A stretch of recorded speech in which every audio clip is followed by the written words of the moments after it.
is. But we can also focus on some solutions. And that's what I really hope to bring you today, are some solutions to work around these things. Okay, the last question I have for you to think about is, what is the world that our students will enter in their adulthood?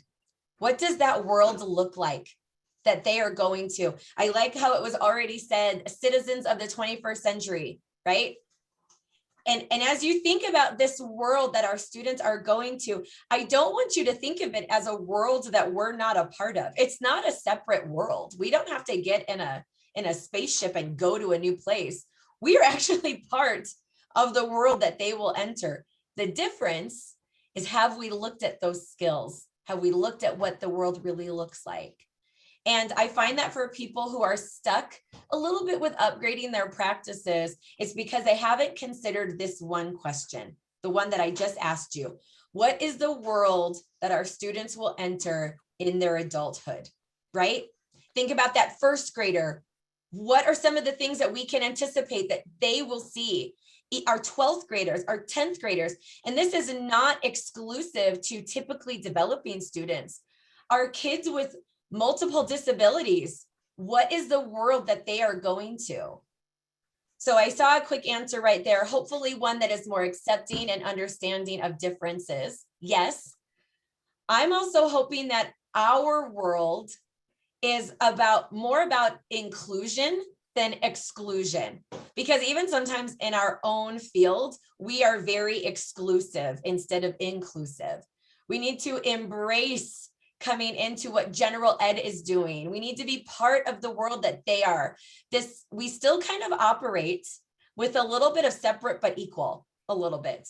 And we need to make sure that instead of focusing on the differences of our students, right? They have a vision impairment, but really the problems that they face are not that different than the kids sitting next to them.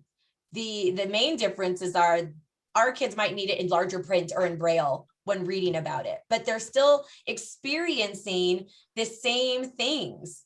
So I see a lot about, hopefully we see a world that is going to be more accessible. But I just want you to think about that, because when I think about that question, it helps me to realize why I need to upgrade my teaching skills. Now, I'm going to give you a disclaimer now, okay?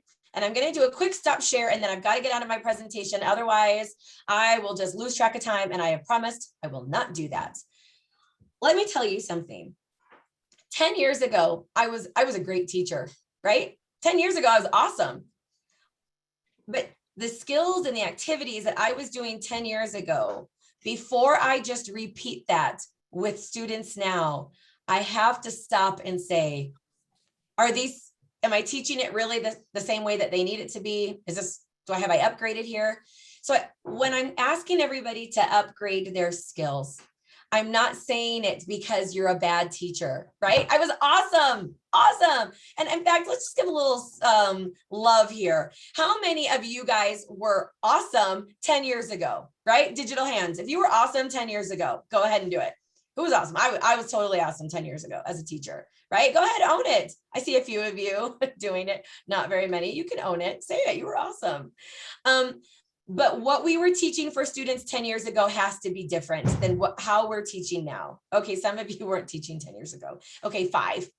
But you see my point. Nobody here is saying that you weren't getting the job done, but I want you to see that we have to change. All right, we are going to jump into what 21st century skills are. I've seen a few speed up, so I'm going to go up just a little bit faster with my pace, which I hope still works out for everybody. So I'm going to go back to share screen, and we should be back in action. So let's get going. The first thing I want to read to you is a foreword to the national agenda. I hope everybody here knows what the national agenda is. The expanded core is goal 8 of the national agenda. But listen to this. Don't just read ahead if you can read the screen. As we move toward the 21st century, our society is changing and growing at an ever increasing rate. We must ensure that our children can change and grow with it so that they are not left behind, but instead fully participate in every aspect of mainstream societal life. If the children of today and tomorrow are to succeed in this way, then we must set high standards for them, for ourselves, and for our programs. We must expect children to learn to a high level of competency so that they can compete successfully and confidently in the global 21st century society that is fast approaching. How awesome is that? Does everybody know what year the national agenda came out? It came out in 1995. In 1995, this is what we were saying. This is why we need to be on top of becoming this future ready professional. All right, next, another thought I want you to think about with 21st century teaching. This is from Sarah Wessling, who was the 2010 National Teacher of the Year. And she says, 21st century learning embodies an approach to learning that marries content to skill. Without skills, students are left to memorize facts, recall details for worksheets, and relegate their educational experience to passivity, right? Yes. Without content, students may engage in problem solving or team working experiences that fall into triviality, into relevance without rigor. Instead, the 21st century learning paradigm offers an opportunity to synergize the margins of the content versus skills debate and bring into a framework that dispels these dichotomies. 21st century learning means hearkening to cornerstones of the past to help us navigate our future.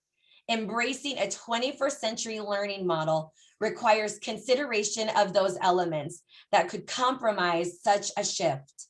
Creating learners who take intellectual risks, fostering learning dispositions, and nurturing school communities where everyone is a learner. Now, both the things that I just read are in the slide deck, so you can go back and digest it. The thing I want you to think about right now, how are we creating conditions for learning for our students? Are we doing this? And I don't want you to think, of course I am. I want you to just take a really quick second, because that's a 21st century teacher skill right there. We're not just coming in and teaching, right? We're not just asking them to memorize the facts. We're not just doing rote teaching, right? It was very popular a long time ago. But are we creating conditions for learning for our students? And I mean students who are typically developing to our students that have severe multiple impairments. So write yourself that question. How am I creating a condition for learning when I'm teaching? Am I even doing it? You don't need to answer out loud. I just want you to think about that. All right, let's get into what these 21st century skills are. Now, I wrote the word popular. You may see some different words here and there, but overall, these are the words or the terms that everybody really agrees on with 21st century teaching. So we have critical thinking, creativity, collaboration, communication, information literacy, media literacy, technology literacy, flexibility, leadership, initiative, productivity, and social skills. It's a long list, so we're going to spend a few minutes, and what I'm going to do is break it down into the chunks that most people usually use these at.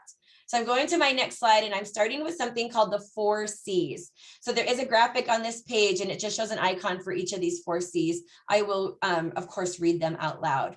So the 4 C's, that's what everybody calls them, all right? These teach students about the mental processes required to adapt and improve upon a modern work environment. These 4 C's are critical thinking, creativity, collaboration, and communication. I'm going to the next slide where I'm going to give you a little bit to know what these things are. While you're listening, kind of do your best to absorb this in and go, ooh, am I teaching that? Do I highlight that? And if at any time you say to yourself, yes, I am teaching these things, I want you then to ask yourself, but how do I know that my students know I'm giving this? How do I know that they're getting it and reflecting it back? That's that future ready teacher, right? Old school thinking was, I know I've done it, but our future ready professionals, right? Our 21st century teachers are asking ourselves, how do I know they know it? What are they doing that shows me that they understand this? So those 4 C's, critical thinking, which is finding solutions to problems, analyzing, synthesizing, and interpreting information. Also, when you hear these things, I want you to think, what areas of the expanded core can I cover with these? So those 4 C's, my mind immediately goes to a lot of orientation and mobility, just so everybody knows. I'm not even an O&M instructor, but that's a big part of it that I see. So when I read these, I want you to be thinking, and I want you to drop into chat if you feel so inclined, what areas of the expanded core are a good sister or brother to that skill? So critical thinking, I immediately go to a lot of O&M skills, but self-determination could easily be in that mix. Creativity, thinking outside the box, being innovative, demonstrating originality. Everybody, I just want you to know those are self-determination skills. There's 5 areas to self-determination in the expanded core curriculum, and demonstrating originality is definitely leading to that skill. Collaboration, working with others, exercising flexibility and willingness, assumed shared responsibility for work. So who's thinking socials? Who's thinking of social skills right now? Communication, conveying ideas, articulating thoughts and ideas effectively using oral, written, and nonverbal skills, using communication for a range of purposes. That's compensatory skills, just so you know. So we're going through it a little fast. These 4 skills, right? How are we embedding this? When was the last time you really thought about this, that we were explicit? So those are the 4 C's: critical thinking, creativity, collaboration, and communication. Now, my quick question is, where can you embed these 4 C's into your practice? Take a quick second now, but go back later and think about this. Where can you embed those 4 C's? You're welcome to share in the chat where you think you would like to start with it, but make some notes. So I'm going to give you just a hot second. Where can you embed these 4 C's into your practice?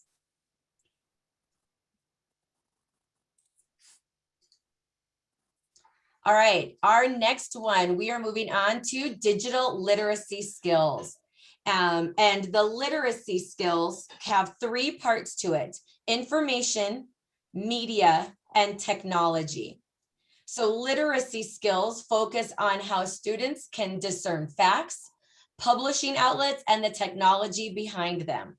There's a strong focus on determining trustworthy sources and factual information to separate it from the misinformation that floods the internet, AKA fake news. How do you know when it's fake news?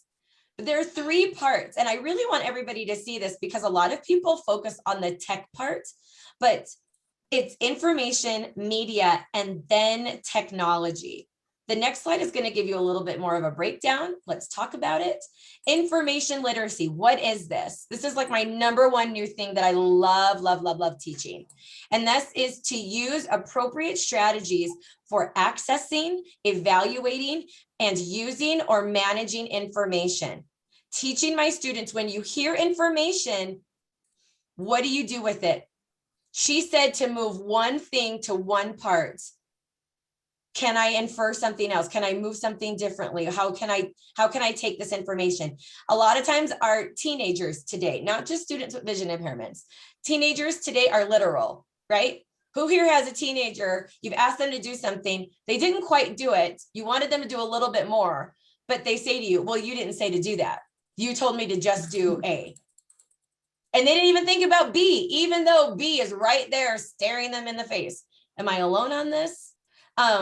But it's from that information literacy, not taking just things that literal part, but going, I bet that could work well, or then problem solving.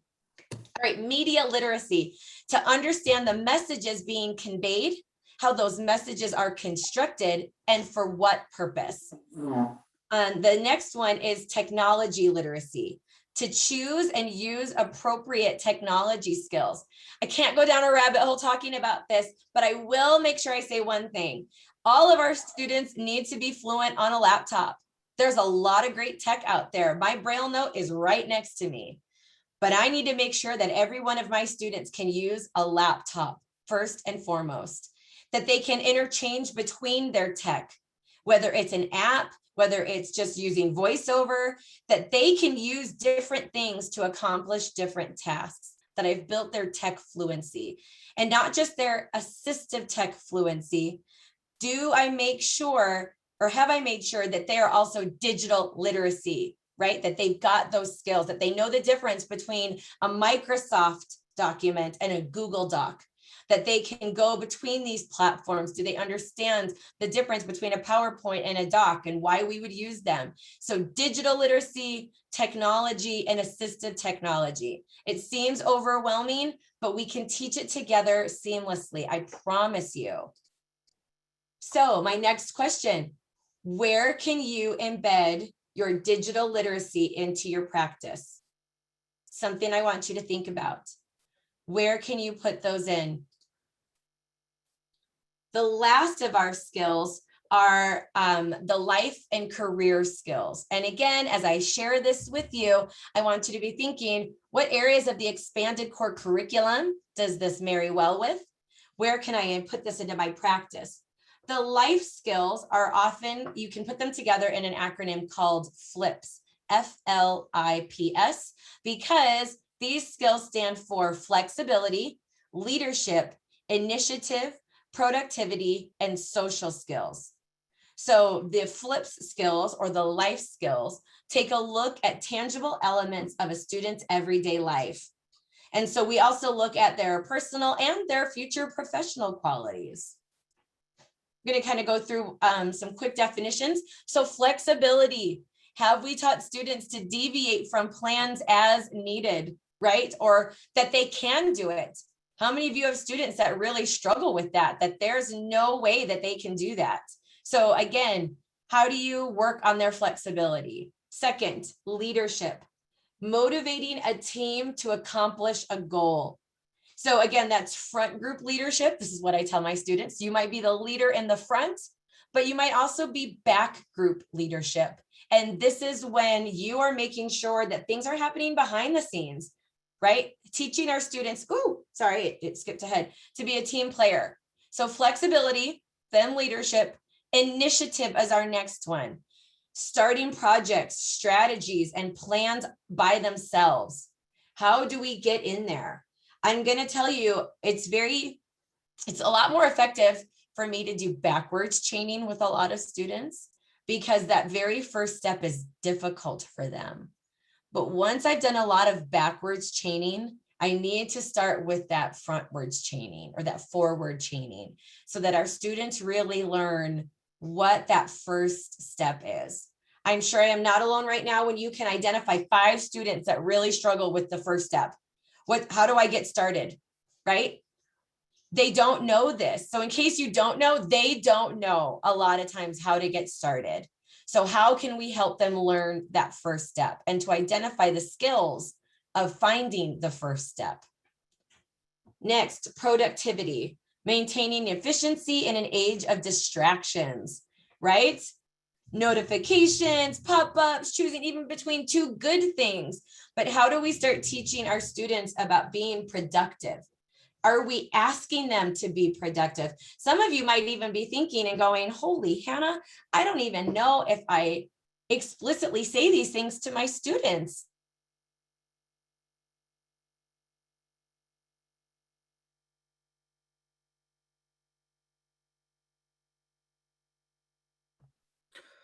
Give us a minute. It looks like we might have lost Robin. I will be reaching out to her, and let's see if we can get her reconnected.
I should be back right here, right, guys? You are back. You Okay, are I was thinking back. I'm right here. Great, great, great. Oh my gosh. So I bet so many people on the committee just like lost their heart for a quick second, but don't worry.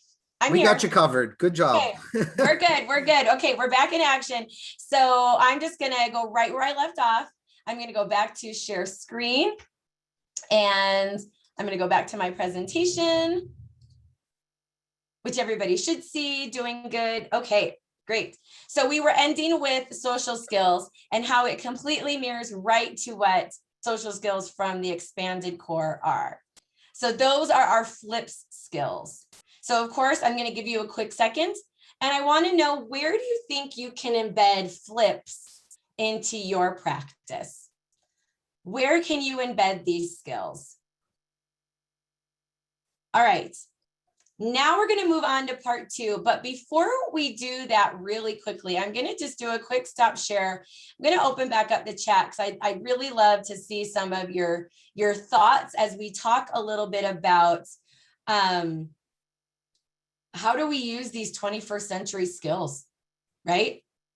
I don't know, how many of you, in fact, let me go back and ask this first question. How many of you are even familiar with all of the skills I just shared? If you are familiar, type a Y. If you are not familiar, go ahead and type an N, that maybe you're like, I didn't know that's what they were. So I definitely see some people coming through with some Ys, which is really exciting. Oh my goodness, it's really exciting to see all the Ys. If you are an N, don't worry, totally love you. Now you know. And so I could easily ask, what are obstacles for putting these skills into your practice? But what I want you to know, or what I want to ask, how are you embedding these skills into your practice? I gave you some points to specifically ask you about this, but I would love for some of you who are familiar, how are you doing it? Because somebody else wants to know this answer, right? Somebody else wants to know, how are you doing this? So the question again is, how are you embedding these 21st century skills into your practice? I'm gonna take a quick drink of water.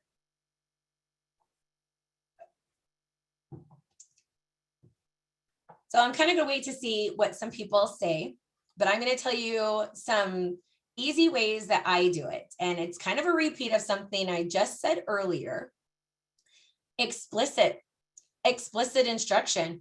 One, I know we use that term a lot, but if you've never read the book Explicit Instruction, you need to go check it out. That's a great one. But I state my learning objectives. I point things out to students. I also ask them, hey, my goal was to have you work on teamwork skills during this lesson. How do you think you did teamwork skills right now in our lesson? Do you see how I just add that reflection part? I just ask a lot of students, hey, my goal right now was that we covered information literacy. Where in our lesson do you think we're going to cover this? I might do it at the beginning or at the end of our lesson or midway through. I'll ask, where do you think you're seeing us working on information literacy right now? Because as teachers, right, whether we're teaching children or adults, we think we have been very clear with it. But we only know that we are being clear if a student can give it back to us, if they can identify it. So sometimes during a lesson, I'll even say, hey, every time you think we are doing an information literacy or a self-determination skill, I just want you to highlight it very quickly for me, right? And as we're going through, I have them doing this. I also give my students copies of maybe a lesson plan or the learning objectives. And I say, look over that. I want you to see what we're doing. The last thing I always do, and I challenge you to do this. Some of you might already be doing it and you're like, girl, I got you. Some of you, it might be something new, but I always state the learning objectives. I only ever have 3, maybe less, but never more than 3 learning objectives. But I always state why we are doing something or what my purpose is. So that is my challenge to you. State your learning objective. And it could be as simple as, hey, Today, we are learning how to make a peanut butter and jelly sandwich. That's our goal today. Do you see how casual that language was? It's right there. And some of you are like, this is such a duh thing, but you would be surprised how many people get busy or they just don't do it. And if there's one thing I've learned, and I kind of on repeat right now, students don't know this. They're not mind readers. How many of them might be tuned out when they started the lesson and weren't listening? I also want to ask, how many of you use I can statements? Does anybody use I can statements? That's another positive way that I use them a lot with things. I really like to say, hey, I really want you to learn how to make a peanut butter and jelly sandwich. Let's make about 2 I can statements. And for maybe a lower level student, it's I can identify peanut butter from jelly. For higher level students, it's I can set up the whole situation really well. But I really like setting those things out and having students make those statements. Really helps out a lot. Okay, we are jumping to part 2. So I am going to go back to share screen.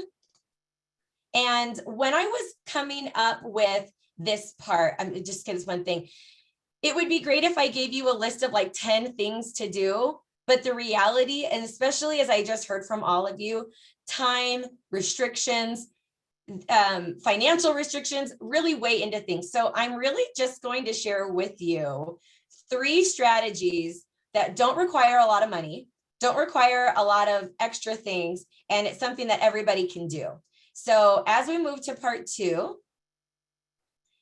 we're going to talk about these tools. So these are 0 cost tools, but these are definitely some things that will help you to become that future ready professional that you all want to be.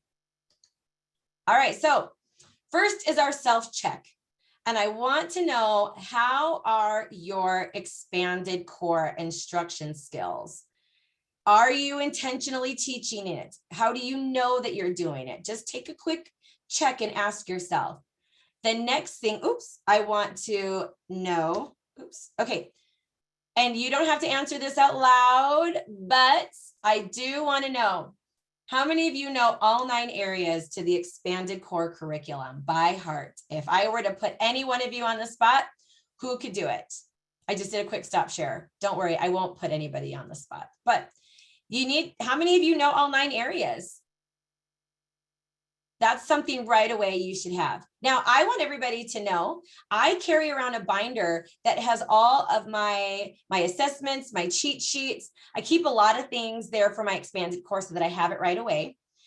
Now, I'm glad to see that some people say that they know there are 9 areas to the expanded core. The next question I have is, how many of you know the components to the 9 areas? Meaning, when you say I'm teaching a compensatory skill, how do you know that what you're teaching is a compensatory skill, right? Because the only problem with the expanded core curriculum is on the surface, it looks a little subjective, right? But does everybody who works with children, I realize we have some adults, know that we have designated components to the expanded core curriculum? And I didn't put this in my presentation, but I'm just going to throw it in there right now. I just want you to see this just so that I know you know that this happens. So I'm going to show you a quick document. And if anybody wants this afterwards, I am more than happy to share it with you. But what I want you to see very quickly is that on the left, here are our 9 areas of the expanded core curriculum. But then to the right of it in this hot pink box are each of the 9 areas with the components. So I know if I'm teaching independent living skills and I'm teaching organization, that's a component. I know that this is an independent living skill. So I'm just going to challenge everybody. Don't just know the 9 areas. Have this cheat sheet that shows the components so that you know that what you're teaching really is that skill. Because there are lots of people that think self-determination is only self-advocacy. And yet look at problem solving and goal setting right there. right? Awareness of your rights, capacity to make informed choices. Everybody usually just says choices. Did you know that assertiveness is a skill from self-determination? So I've organized this into a quick little handout for you to see. And I didn't include it in my notes, but I did ask, and I'm just going to quick check the chat. If anybody wants this diagram, I have it in 2 versions. I have it as a PDF, which is for email, also a little bit easier on the screen readers at times. And I also have it as a PNG, which is a picture, because I like to text this to people. So I see lots of yeses coming through. I'm glad you guys like it. I will definitely tell the Pendel team, if I don't automatically remember to do it, I am a great prompted remember person to do it. And I will make sure that everybody gets this. I, of course, made it into a poster in my school. The other thing that I want to show you is down to the left. Where do you find these skills, right? I've just told you that the expanded core has all of these components, but where do you find the skills now? So you find the skills in our assessment tools. If everybody is familiar with the ILSA, I-L-S-A, it stands for the Independent Living Skills Assessment. Evals, which is enormous, it has tons of stuff in it, but inside of evals, there is something called the Basic Infused Skills Assessment, and that is for students with multiple impairments. Some of you might also be familiar with the Michigan.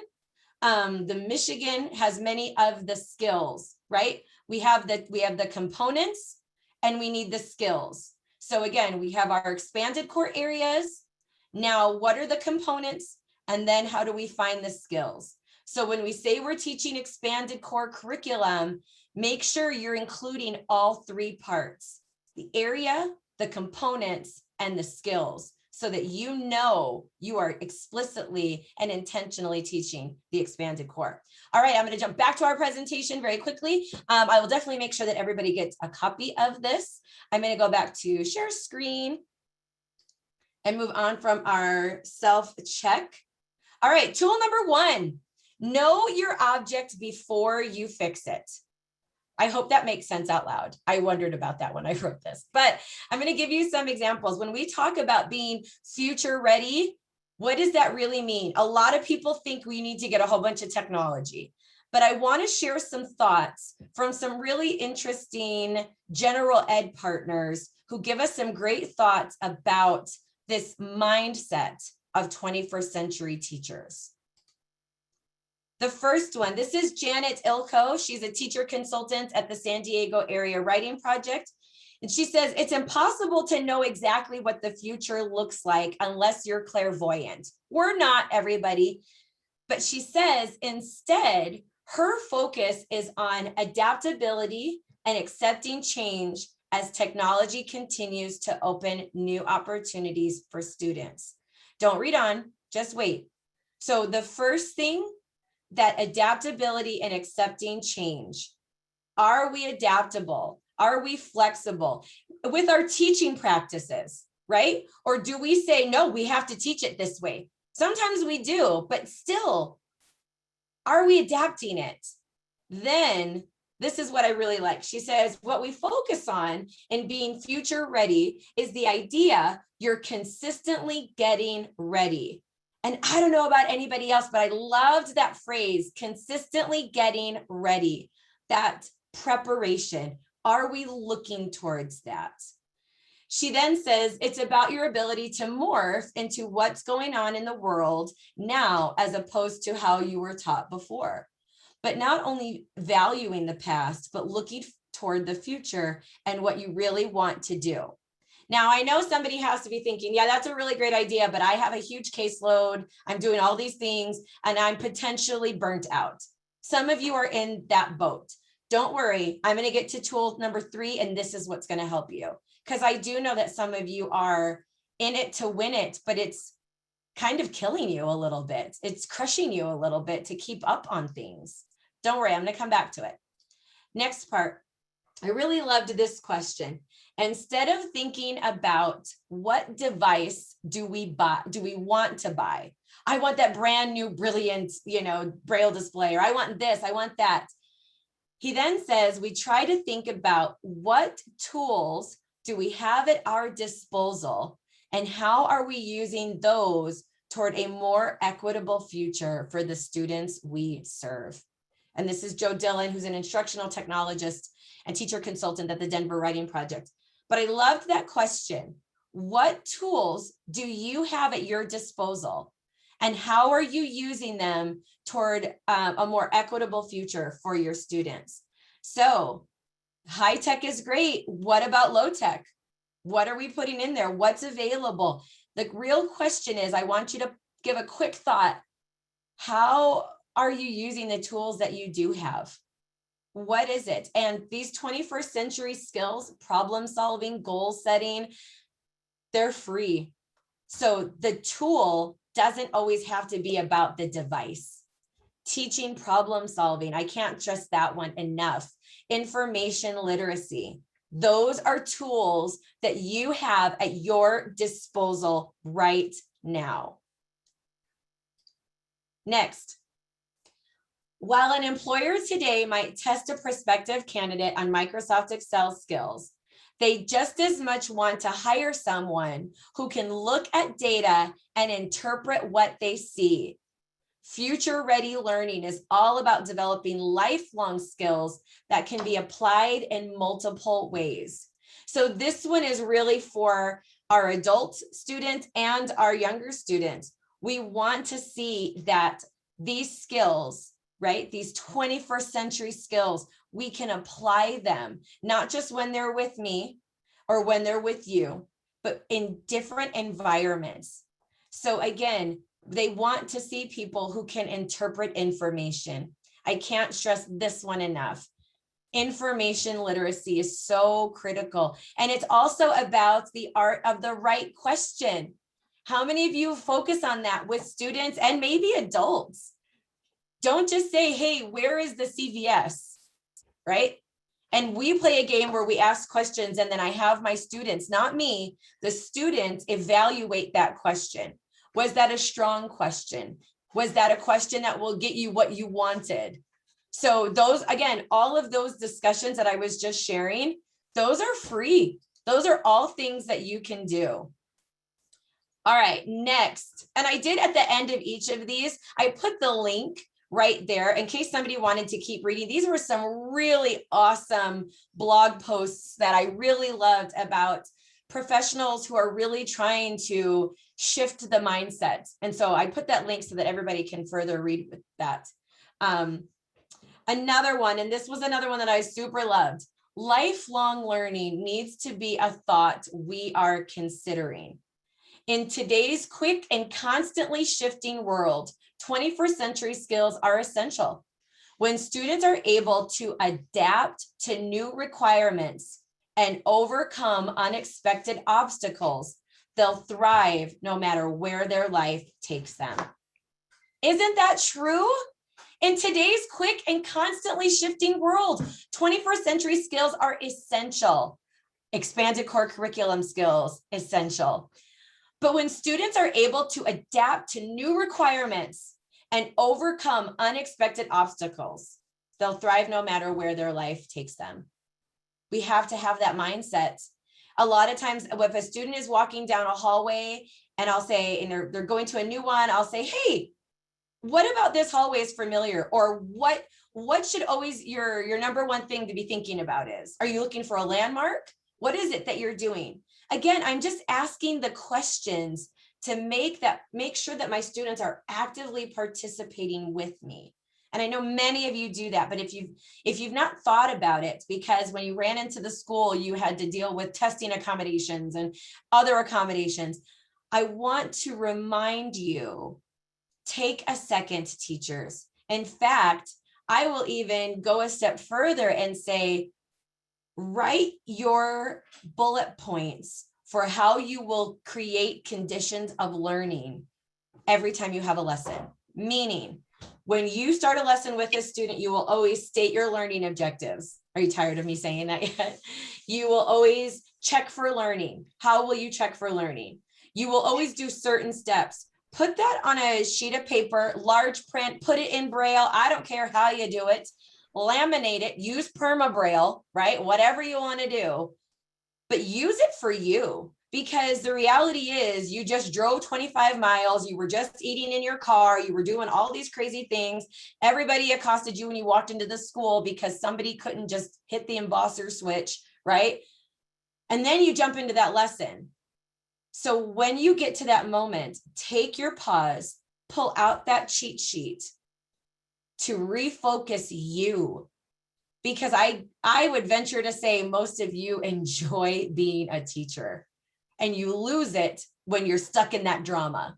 So pull that out and say, okay, I'm going to create conditions of learning with the students. I'm going to make sure I state my learning objectives.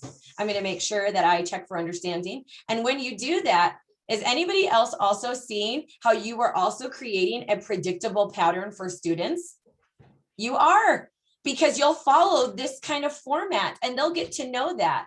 And I do this with my students. A lot of times I do it on a Google slide if we're somewhere where they can access technology. And I have one slide that I set up and it says, these are today's learning objectives. This is what I want you to learn. We take a hot 5 seconds and I have them access it. It's not just a do now. Who sees that I'm also having them practice assistive technology skills, right? Or they'll ask me, what are the learning objectives? What do we do here? They ask me that question. We have given them a way to have expectations for me as a teacher, and it helps me rise to that occasion. So hope that's helpful. All right, next, tool number 2, responsive teaching. So tool number 1 was know the problem before you fix it. And it really is that mindset. But now this tool number 2 that we're getting into is going to be responsive teaching. So the first question I have, and I would love if a few of you answered this in the chat, how are you using your data to direct your teaching? How are you using your data to direct your teaching? I'd love to know how some of you are doing this. I'd also love if some of you, it's a safe space. It's a no judgment zone. If some of you are like, I just know it. Or I'd love to know how many of you also say, I just know it, right? I've seen that. I've been with this student for 5 years. I just know it. If you're in that moment, if you're one of those teachers, go ahead and put in there, I just know it. If you're in that field. I'd love to know if some of you are actually using a rubric or some data.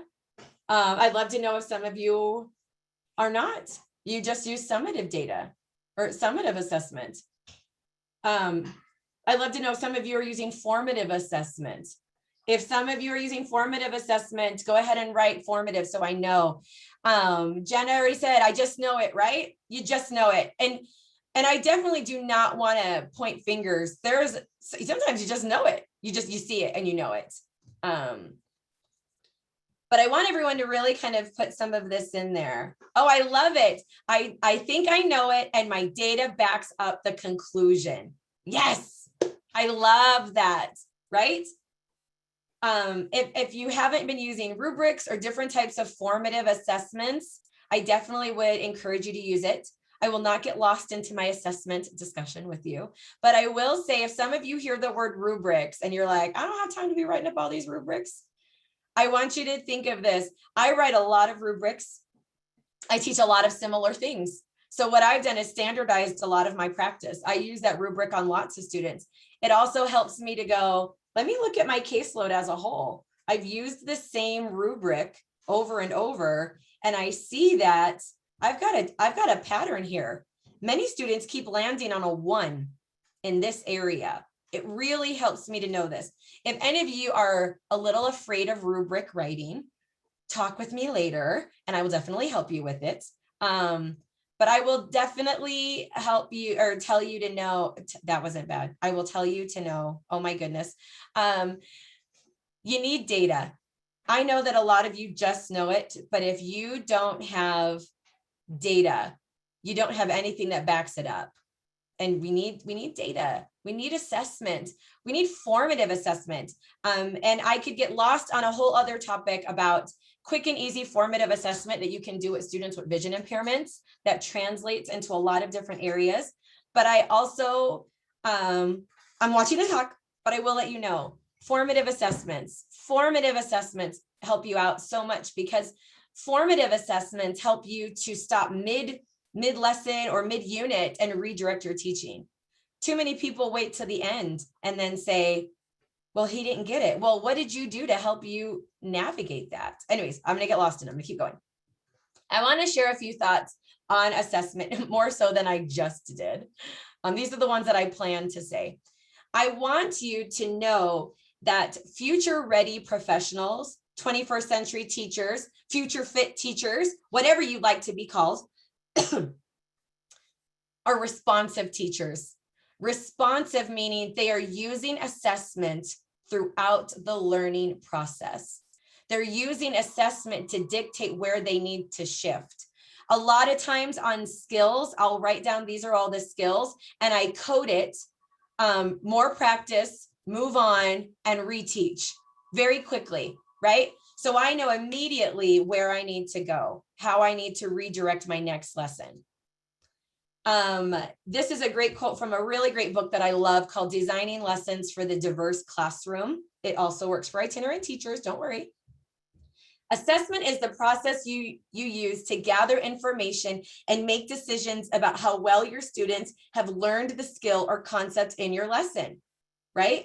Again, assessment is the process you use to gather information and make decisions about how well your students have learned the skill or concept in your lesson. Your assessment should align with your objective and the learning and practice activities. So again, I've stated my learning objective, and then my assessment is going to go back to make sure that those learning objectives were hit. So I can't stress it enough. I've said it 5 million times. State your learning objectives. You should only have really 1 to 2, a possible third, but no more than that. Benefits of using formative assessment. By understanding exactly what their students know before and during instruction, educators have much more power to improve student mastery of the subject matter than if they find out after a lesson or a unit is complete. I love this, everybody. By understanding exactly what their students know before and during instructions, you have much more power to improve student mastery. That's powerful information. So I have a few consider this points. I'm watching the clock, just so I think Erin's with me. I'm watching the clock. Do I state my learning objectives before every lesson? We're just going to blow past that because I've asked you that 5,000 times already. Second, do students know what the purpose of the lesson is? Ask yourself that when you're teaching. And again, this is adult or students. Do they know? And if you say yes, awesome, then ask yourself, how do I know? How do they know that? Did I say it? Did I ask them to say it? How do they know this purpose? Second, do I design my assessments so that students can use the results to self-assess and set goals? That's that 21st century practice right there. I love that so many of you are using data and assessment. Hot dog on that. But do you give the students that information so that they can go, oh, I came out as a 3 on that rubric. What do I need to do to get to a 4? Or how many of you give the rubrics to your students and let them look at it before the lesson or before the assessment, or to use it to set a goal? Mrs. Clark, today, I really want to be a 3 on my self-awareness. That's what I do. Free tools, by the way. Everybody can do this. I make it and I send it. I also have a Braille friendly rubric that I use. We can talk about that at another time. But I give it to my students and I say, okay, during our lesson today, where do you want to end up? And they'll say, you know what, I really want to be at a 3 today. Okay, great. Think about what you need to do to get there. I give them a hot second. Guess what? That is active learning. Who is excited just hearing that? I get excited just talking about it. So super fun.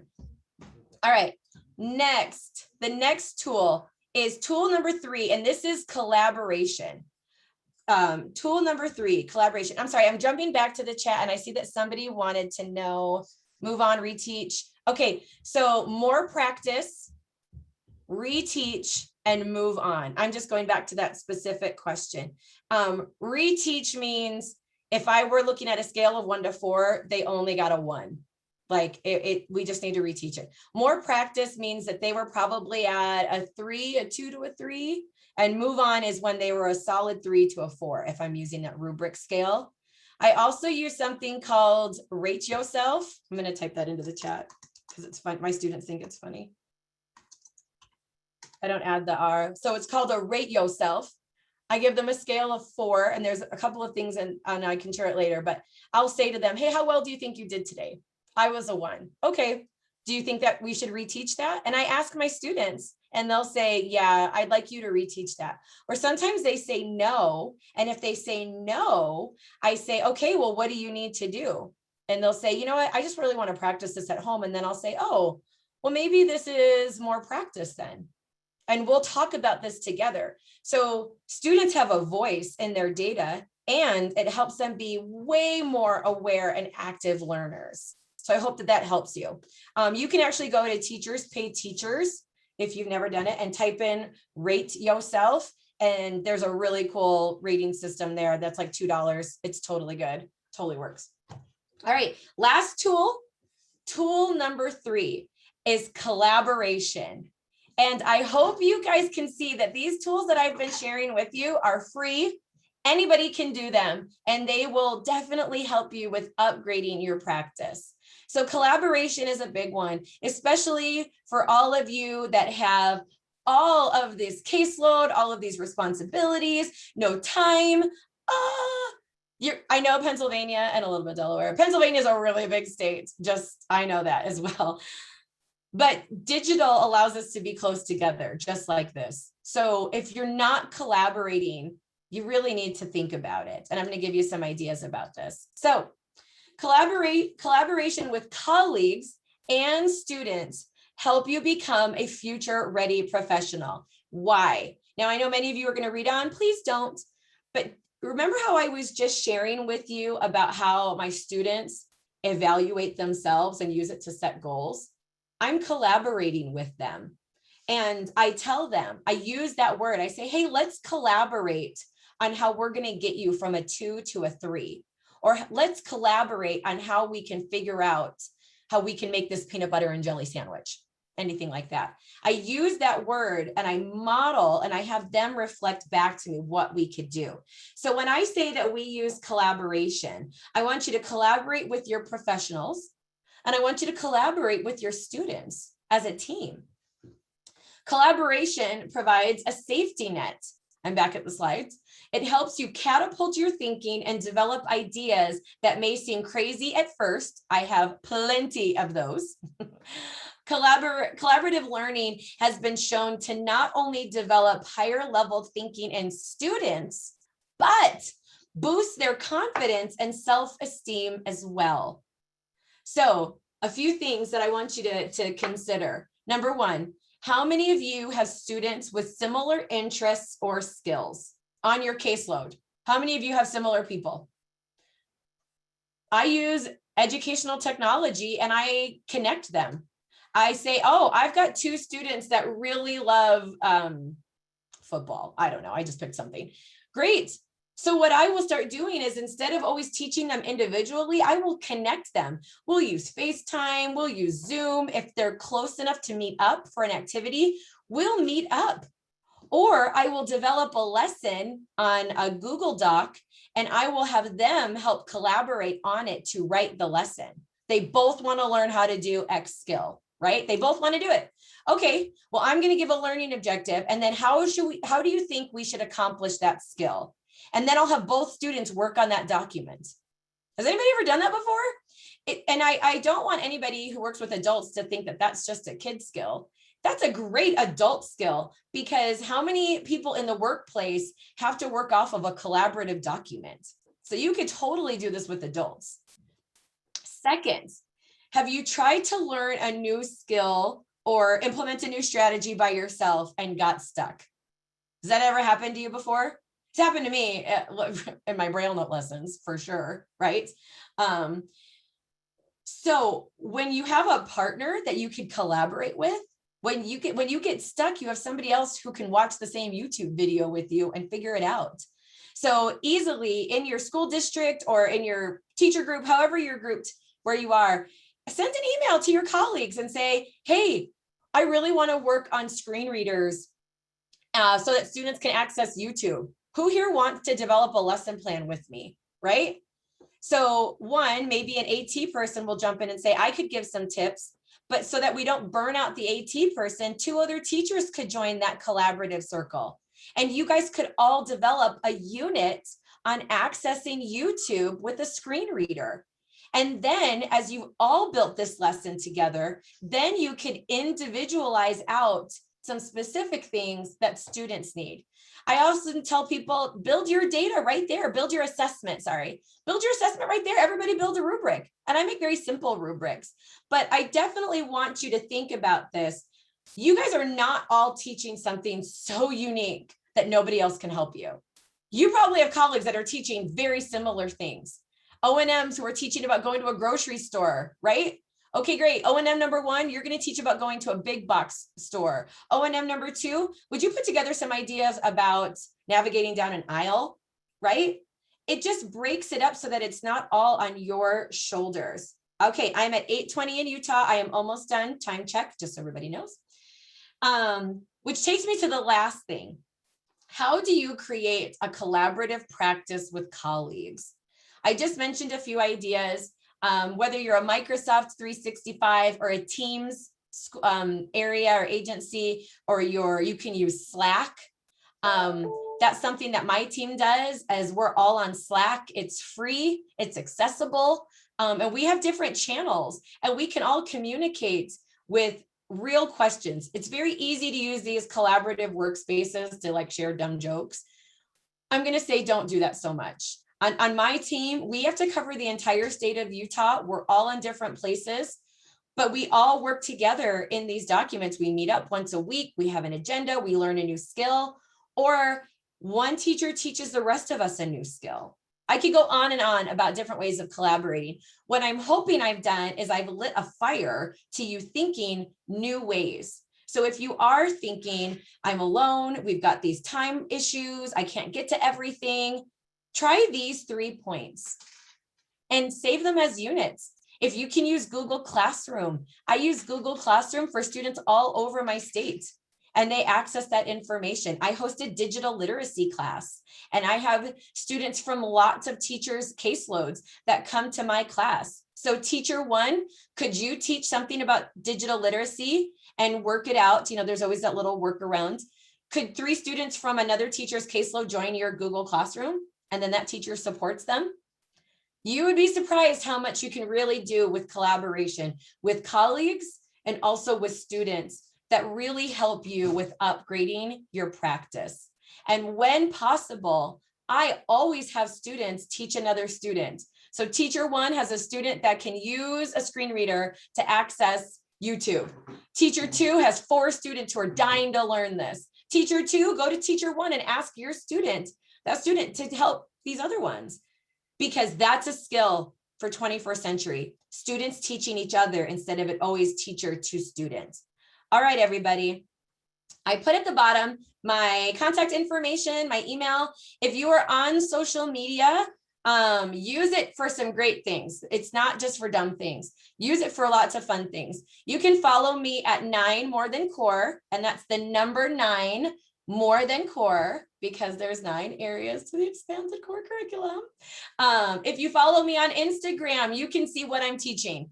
I do it not only for teachers, but I do it for students who might be alone, who don't get the chance to go have expanded core opportunities. I put lots of videos that are described on there. So if you follow me on Instagram, you can see how I teach the expanded core curriculum. And if you follow me on Facebook in our 9 More Than Core group, I like to share a lot of resources and support. I also have a blog called The Independent Little Bee. You can go there, tons of information for students with multiple impairments, to typically developing students, for parents, for paras, for related servers. And then lastly is just my contact information. Okay, it is 8:23 in Utah. I believe I have ended on time, but I think I even have enough that if anybody had a last minute question, go ahead and you can throw that into the chat. You have my contact information, but I hope everybody got something from this and that you really enjoyed it. Remember, our learning objectives were that you would identify your 21st century skills, right? Which we have done. You've made a plan, or you're thinking about where you can combine 21st century teaching and expanded course together. Third, you've compared your practice 10 years ago, or you will. And I want you to think about where are some areas you can upgrade. And the last sneaky one, I hope you are getting some ideas about collaboration with students and with your colleagues. Go ahead and reach out to me if anybody else wants some more questions. Thank you for your messages. I really love to know what everybody got from this. I hope one, I just hope you might have enjoyed it. But second, if you got some ideas, I always love to know what people get from it. But thank you for having me. Now I've officially ended on time. It is 8:24 in Utah. Thank you.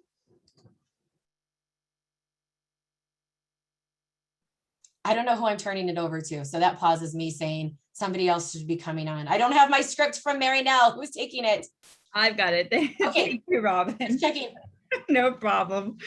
All right. So thank you, Robin, profusely for this great presentation. I don't work with kids, so I'm not too up on the ECC curriculum. But some of those tools will be definitely useful for working with the adult population. So again, thank you very much. I know it's bright and early for you in Utah.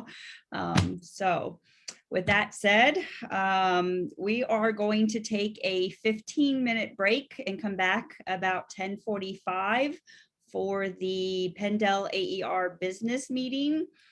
We will give the closing code after the meeting, so please come back and stick around and listen to the meeting. The slides in the ECC flyer that Robin shared, we will put those into the conference Dropbox folder once she shares those with us. So be on the lookout for that. And again, thank you for attending this part of the session. Again, please come back at 10:45 for the business meeting. Thank you. Bye, everyone. Bye, Robin. You did great. Okay, we can stand up a minute. Okay.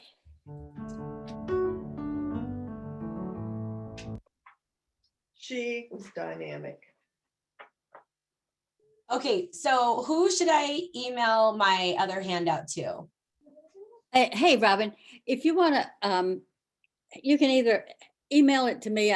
I'm sure you have mine, or Tracy Whitehead, because I think she got in touch with you, or maybe not. Maybe I did. Okay, I think she did. So send it to me. Okay. Do we need to put it in Dropbox? Or will it be? Yes, we do. And actually, if you can send it directly to me, I can get it on there. Oh, okay, good. Send it. I didn't realize you were. Hey guys, they can, the participants who are still here can hear you, by the way. Just, That's fine. I figured we weren't sharing trade secrets. I just. no, I Now know everybody that, knows that I want to give it to you. Okay, so Mary Nell, I'll just email it to you right now and I'll log off. Okay, and Thank you for having me. Thank you, Robin. you were Amazing. terrific, Robin, and thank you, Erin, for connecting us with her. Debbie, I'll send it to you as soon as I get it. Thanks, Robin. Thanks to our Robin. interpreters. Yes, thank you all. That was fantastic. thank you. See you at 10:45.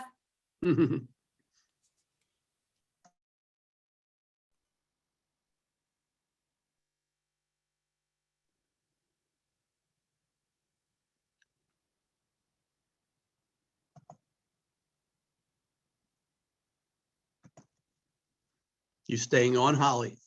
Yeah, I think I should, right? I don't know. I'm afraid something will happen to me if I leave this room. Holly looks so pensive. She does. Maybe I should turn off my video.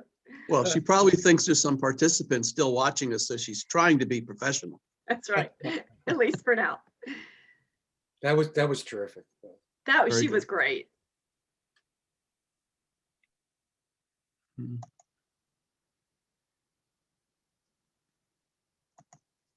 All right, I'm going to take a little break. I'll be back on it. What, 10:45? Is that what we said? Yeah. Yeah. All right. Talk to you then.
Hello, and welcome to the PennDOW AER Annual Membership Business Meeting. My name is Holly Russell, and I'm the current chapter president. I hope you enjoyed Robin's session as much as I did. Thank you so much for staying with us for the meeting. We have membership drawings and a lot to report to you.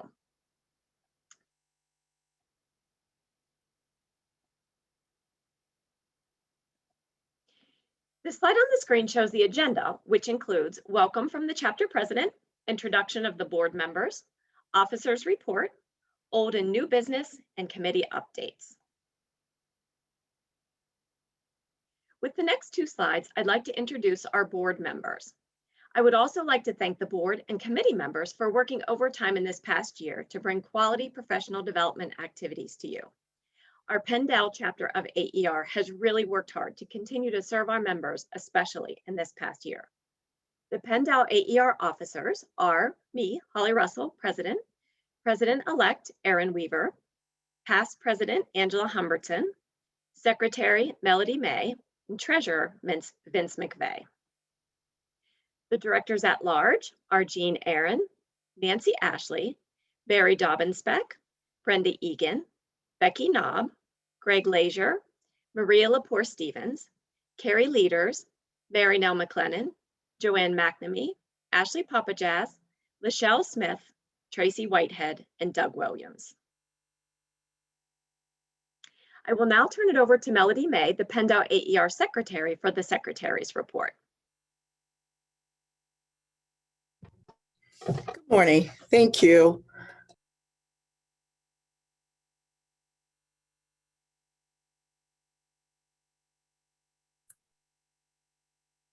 Melody, you're muted. Sorry. Oh, I'm sorry. There I am. Hi, Melody. Hello again, everyone.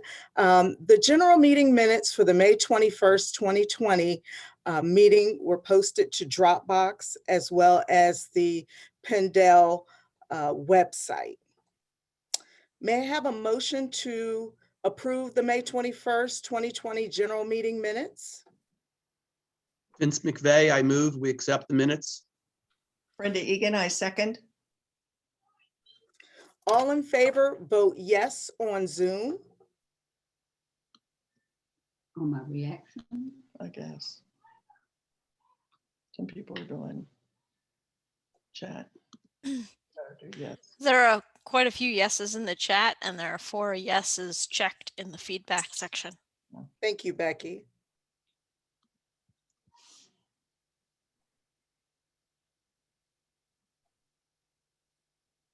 All opposed, use the no feature in the Zoom.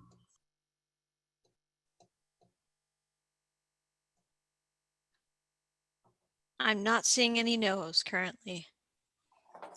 Seeing that no's, that there are no no's, the minutes are approved as voted on.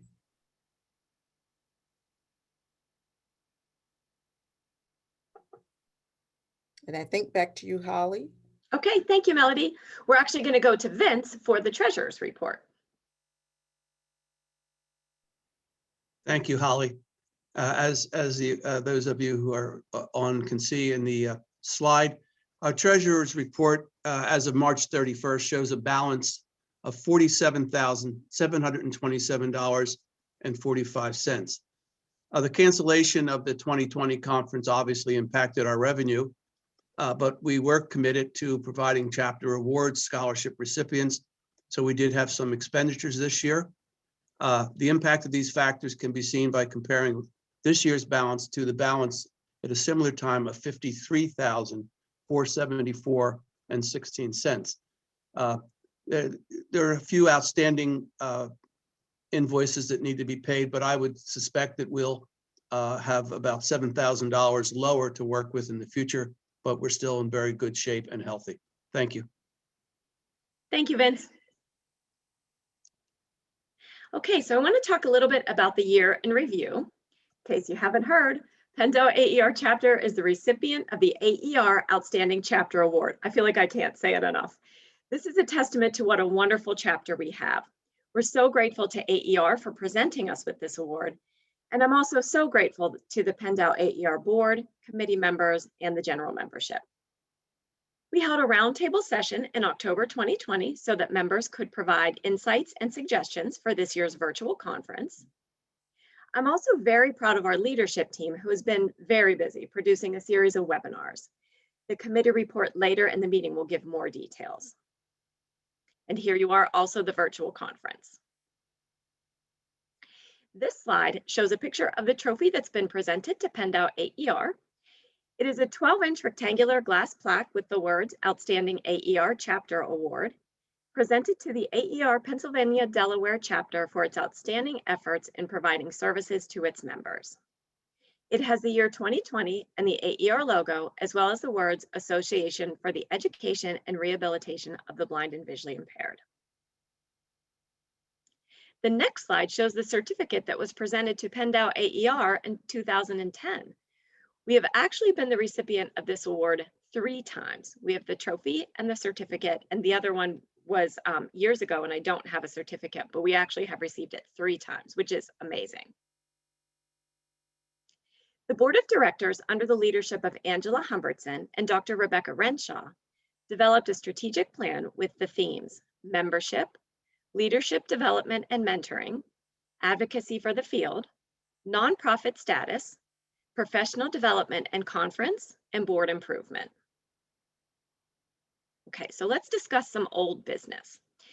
One thing that AER is supporting is the Cogswell-Macy Act, which will further support students who are deaf, hard of hearing, blind, visually impaired, and deafblind by strengthening services and educational opportunities, by enhancing reporting and evaluation measures, and by increasing training for teachers and professionals. It is also reaffirming the Department of Education's mission and responsibility to ensure an accessible and quality education for all students. Be on the lookout for opportunities to support the Cogswell-Macy Act. Bioptic driving. Also look for more information and trainings with respect to bioptic driving and related topics on our website and through emails. Pennsylvania will be allowing for bioptic driving starting this fall.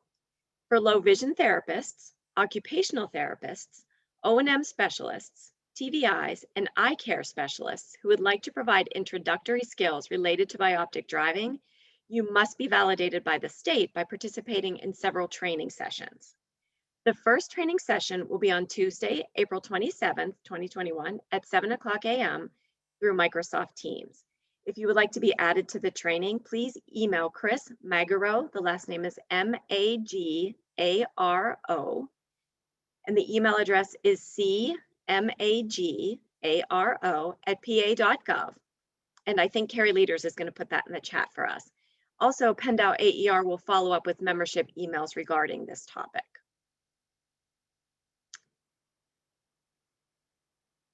PennDOW AER Memorial List.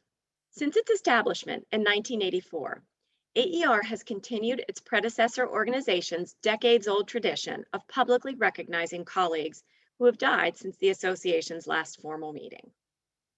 International AER's History and Memorial Committee collects and compiles a list of its members and others who have played significant roles in our profession who've passed away during each biennium. That list is respectfully read at the opening session of each biennial AER International Conference. The PennDOW AER Board of Directors is in agreement that it's appropriate for us as an AER chapter to adopt this tradition and to annually recognize our colleagues who are no longer with us. Our board expressed consensus in favor of establishing this tradition, and 5 board members have volunteered to serve on an ad hoc committee to implement the compilation and presentation of a chapter memorial list at our annual conferences. As chapter president, I hereby appoint the following members to an ad hoc committee to implement this initiative. In alphabetical order, the ad hoc committee members are Nancy Ashley, Brenda Egan, Greg Leisure, Mary Nell McLennan, and Vince McVeigh. We've already compiled a preliminary memorial list based on the official records of AER's History and Memorial Committee dating back to AER's 2004 International Conference. We will share this list with the PennDOW membership and request that they submit additional names that should be reflected in this list. The first presentation of the PennDOW AER Memorial List will occur at a general session of our 2022 conference, hopefully in person, An annual list will be read at a general session of subsequent annual PennDOT AER conferences. Next, let's talk about AER Learning. We're thrilled that Megan Doty, the AER Learning and Professional Development Program Manager, is with us today to tell us about AER e-learning. Welcome, Megan. Hi, everyone. Thank you so much for having me, Holly, and to the rest of the chapter. Thank you so much for giving me this time to meet with you all today. I am thrilled to be here. And Holly, if it's all right, I'll go ahead and share my screen with the AER e-learning center.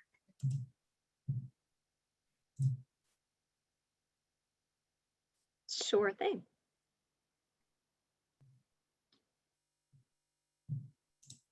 Do I need to give you that screen? I think you just need to stop your share. Sorry. Sorry about that. No worries.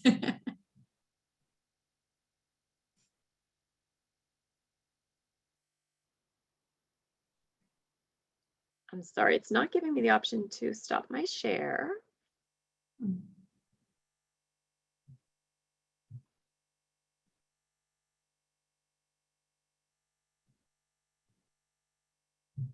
Holly, look for the Zoom taskbar. Okay, move your mouse around to the bottom and possibly to the top of the screen. It should appear that you're sharing your screen and then there's a red button next to it.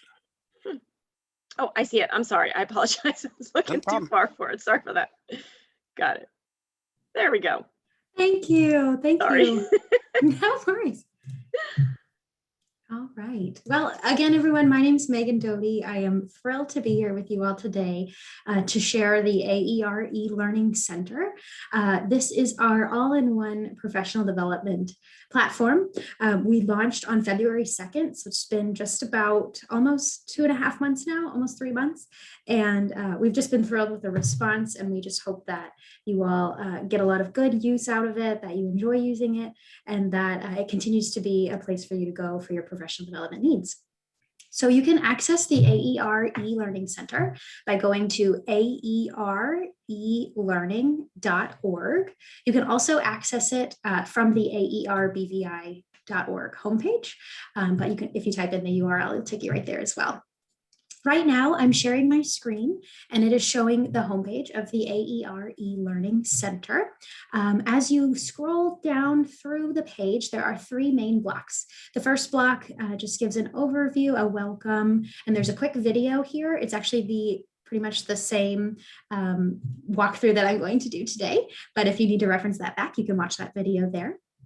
The second block is our upcoming featured live events. We have 2 events on the calendar, April 28th and May 4th. So feel free to take a look at those if you're interested and available to attend. And then the last block is our recorded courses. You may remember that over the summer and fall of last year, we were putting on our AER member webinars. All of those were recorded, and they are now available here in the AER e-learning center. Since the new year, since 2021, I guess, we've also been adding in new content that was either recorded, that would have been presented at our live conference in the summer, had that happened, or has been presented live in the AER e-learning center since. So we have a lot of new things, as well as some things you might remember from the fall. So that's our homepage. As you scroll through, you might see a course that you're interested in learning more about. So I'm actually going to click on this course. It's titled Project Inspire, Teaching Nemeth Code Within UED Contexts. As you click on a course, you'll be able to get some more information about what the course was about, the learning objectives, when it was presented and by whom. You'll also see the price, as well as the items that are included in the course. Right now, each of our courses has 4 items within. You'll have the webinar itself, whether it's live or pre-recorded.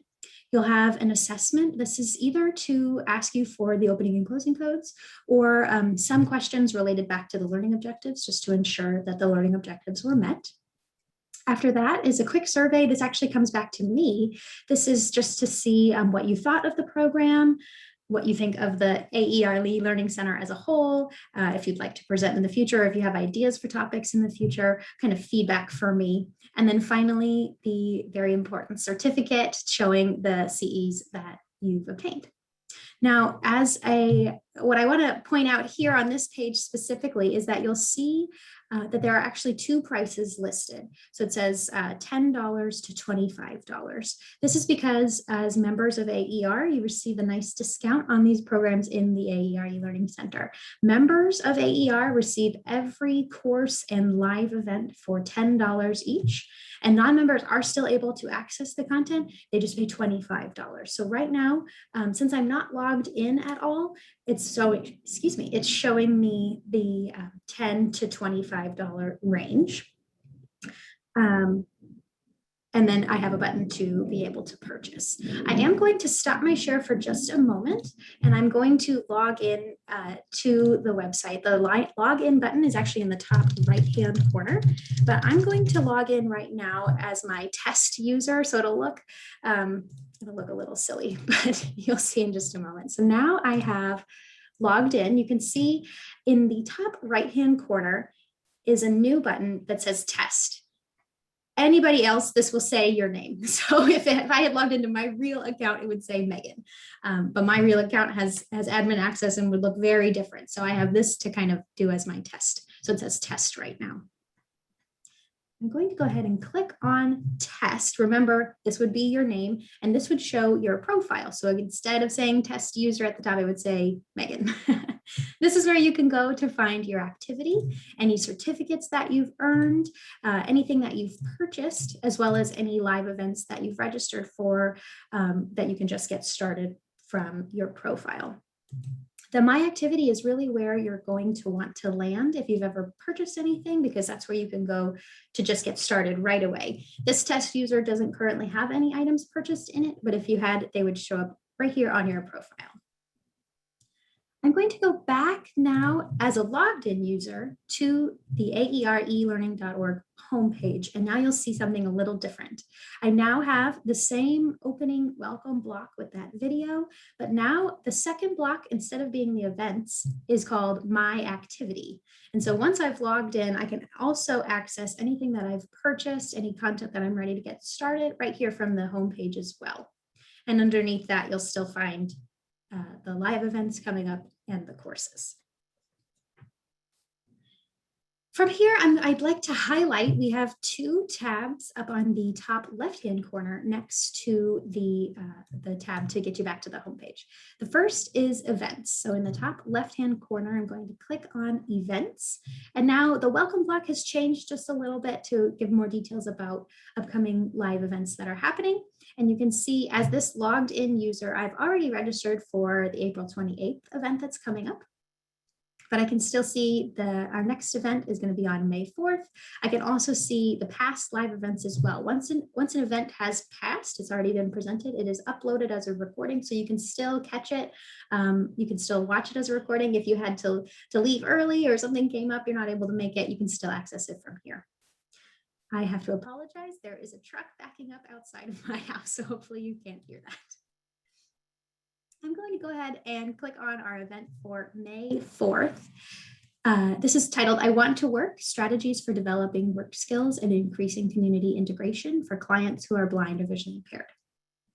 Once you click on a live event, you'll be able to see more information about it, when it'll be presented, by whom, and there's also a description of who the presenter or presenters will be. Now you'll notice that over here on the right, I now have that the course is $10. Again, this is because I am now logged in as a member. If I was a non-member, this would say $25, and I can purchase it right from here. Next, I'd like to go up to our second tab over on the left, which is courses. And it's kind of the same flow, an introductory block to explain which page you're now on. And then after that are all of our recorded courses. Now we have quite a few already, and there is more being added every week. So I highly, highly recommend that you use these two tools to narrow down the courses that are shown to you. The first tool is a browse by topic, and it's a drop-down menu, and you can click on the drop-down to see all of the topics that our courses are bundled under, if you will. So let's say I only want to see courses related to orientation and mobility. I can click on that tag. And now instead of seeing what is a lot of courses. I only see the ones that are related to O&M.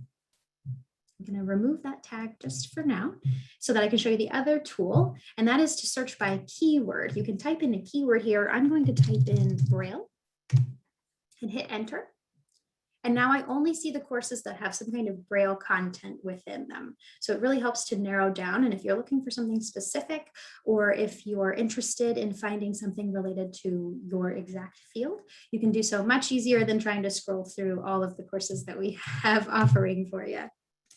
Just going to check my notes here, make sure I'm covering everything. And while the page loads,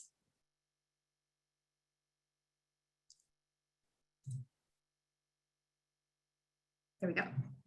So if you find a course that you're interested in, I'm going to go ahead and click on our course about Nemeth code. Again, I just found it by scrolling down through the page. You can also use those two tools to help narrow down. Now, this is the same course that I showed you at the very beginning of my talk here, but it instead shows that it's for $10. And that's because I'm logged in as my member account. You'll remember that this used to have $10-$25. Now it only shows 10. When you're ready to purchase, or if you're ready to purchase, you can click on the purchase link. And this actually takes you back to the AER BVI shopping cart. When you log in using your AER credentials. So you will be recognized as a member, and so that you can get started with those member benefits right away. So now I'm in the aerbvi.org shopping cart, and I can see that one of these courses has been added to my cart for a total of $10. If you have any promo codes, you can type them in here. There are also 3 buttons underneath. One is to update your cart. I don't imagine you'll use that one very frequently, so don't worry about that one. But the 2 that I think you will use very frequently are the return to AER e-learning and proceed to checkout button. When you're all ready to go, or let's just say you've put this webinar in and you'd like to look for other ones, you can click on return to AER e-learning. That way you can just buy them all at once. But once you're ready, you can go ahead and click on proceed to checkout to proceed to the checkout. I'm going to click on return to AER e-learning just for now. You would click on proceed to checkout to finish up, but just to take you back to the site, I'm going to go there. After you've gone through the checkout, remember, you can either click on your name in the top right-hand corner to access your profile so that you can get started, or you can just scroll down on the homepage to My Activity, and it would then appear on this block right there. Finally, and I know I've been going for a while, so I'm going to stop with this. If you ever have any questions as you're going through the page, you need some help finding something specific, or your device is giving you some troubles maybe, at the very bottom of the page is a link to support. And when you click on the support link, it'll show you 2 places that you can go for some help in the AER e-learning center. First, if you have any questions about the content within webinars, you're looking for something specific, you have questions about your AER account, you'd like to present a webinar for the community, anything related to really AER things, please contact me. And my contact information is listed first on the support page, my phone number and my email address. If you need more technical support, maybe your device, you need device specific help, or just something that maybe is a little out of my reach, so to speak, you can contact our friends at Blue Sky eLearn, and their phone numbers and email addresses are also provided there in case we need some more technical support. But I should be able to answer most of the questions that are coming in. Finally, to kind of wrap it up here, we have been working with chapters and divisions over the last few months since we really launched to assist with their, everybody's been trying to give webinars these days, trying to support their members and people in their communities. We have partnered with divisions and chapters to great success. The AER home office would love to partner with any of your groups or anybody that you know. We would help out with the provision of continuing education credits. Those would become automatic in this system. We'd also help with any Zoom technical help that you need, if you need help the day of, or if you just have questions about how to do recordings and things like that. And we'd also help with marketing and getting the word out about your event. And that would mean that your event would be held within the AER e-learning center. It would be held at the board approved fee prices that you saw. But we'd love to answer any questions and work together to try to support all of our members and all of our needs during this very difficult time. So with that, I'll pause here for any questions, and I'll open up the chat to see if there were any questions. And then I can also put my contact information in the chat as well. I see a question from Mark. How long will the courses stay active? Right now, the courses are active forever, unless the content becomes no longer best practice or needs to be taken down. If it's just out of date or something like that happens, then we will remove them. But for now, we're so new, things are so fresh that they're going to be active in perpetuity, I guess.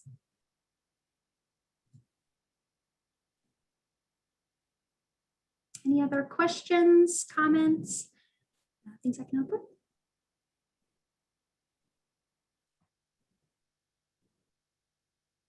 Thank you so much, Megan. This has been so helpful. Really appreciate you joining us and all of your help and all of your support. So thank you so much. Thank you for the opportunity. I will put my contact information into the chat. So if you have any questions you're thinking about, 3 days from now and you want to reach out, please do. But we're thrilled to be here. So thank you, Holly, and the rest of the Pendo AER chapter, just for the opportunity. So appreciate it. Yeah, thank you. Take care.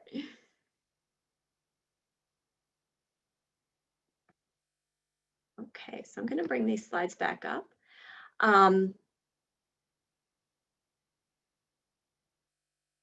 Now we have some membership incentives to give away during this meeting. So here is Ashley Papajas to discuss these incentives.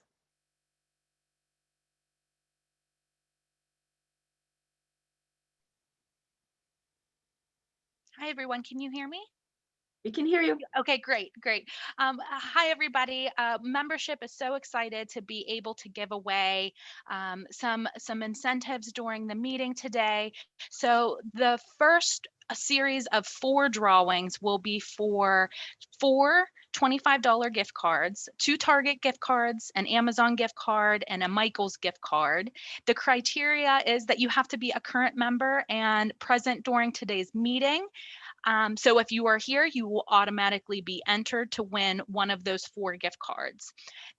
The second drawing will actually be, we actually have a surprise giveaway. Roberta Becker, TVI and certified Braille transcriber, had kindly donated a copy of her updated book, Actual Tactuals, UEB Practice Sentences. So we will be able to give that away. Thank you so much to Roberta for donating that to us to give away. So again, you have to be a current member and present at today's meeting to be eligible for that. And then the last drawing will be for early bird registration for the 2022 AER International Conference in St. Louis, Missouri, that will take place in July of 2022. You had to be a current member and email me directly by end of day yesterday to enter to win that drawing. So we have a handful of members who were interested in that particular drawing. So again, I will come back on a little bit later in the meeting and we will draw those gift cards and the last series of drawings. So good luck to everybody. Thank you, Ashley. That's going to make it a little bit more exciting. So maybe we could win something. Now we could get started talking about our committee reports. Our committees are awards, bylaws and structure, communications, legislation, membership, nominations, and professional development. Leadership.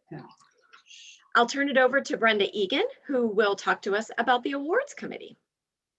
Good morning, everyone. So glad to see so many joining us for this general membership meeting this morning. I get to introduce an amazing group of people who are so much fun to work with, and they really are a group of hard workers who take their task of selecting award recipients every year. They take it very seriously. I'd like to introduce Lynn Fox, Debbie Hosaffel, Brittany Larkin, and Mark Stechu. Thank you guys for all the work that you do. Show me the next slide. Our goal is to recognize and highlight the achievements of deserving individuals, professionals within this chapter through our 3 awards. Those awards are the Pendel AER Richard L. Welsh Service Award, the Eleanor Long Educator of the Year Award, otherwise known as ELLIE, and our Student Scholarship. And I think we've done an amazing job this year choosing those outstanding professionals. They are the 2021 recipients are our Pendel AER Richard L. Welsh Service Award recipient is Sherry Song from Chester County Intermediate Unit. Congratulations, Sherry. Eleanor Long Educator of the Year Award, otherwise known as Ellie. We lovingly call her Ellie. We call her Eva. Evangeline Worsley from Overbrook School for the Blind. Our Pendel AER Student Scholarship recipients, we have 2 this year. Kenneth Patrick Quinn from the University of Kentucky and Marie Vodder from the University of Pittsburgh. Congratulations to all of our recipients. We would like for you to join us this evening at 6:30 for our virtual awards event and reception that follows. It's a wonderful opportunity for you to hear more about these deserving individuals, these shining stars, and to help us to celebrate with them since we can't be face to face. Thank you so much. Thank you, Brenda, and thank you so much for all of your hard work with the awards committee. I'm really looking forward to celebrating these folks tonight.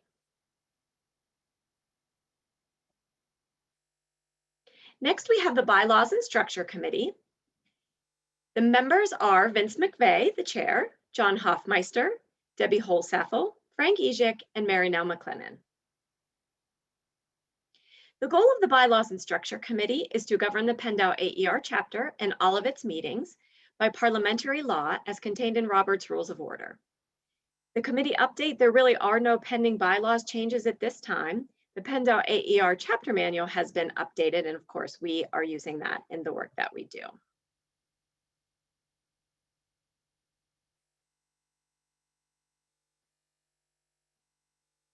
Okay, I'd like to bring Ashley back for our first membership drawing.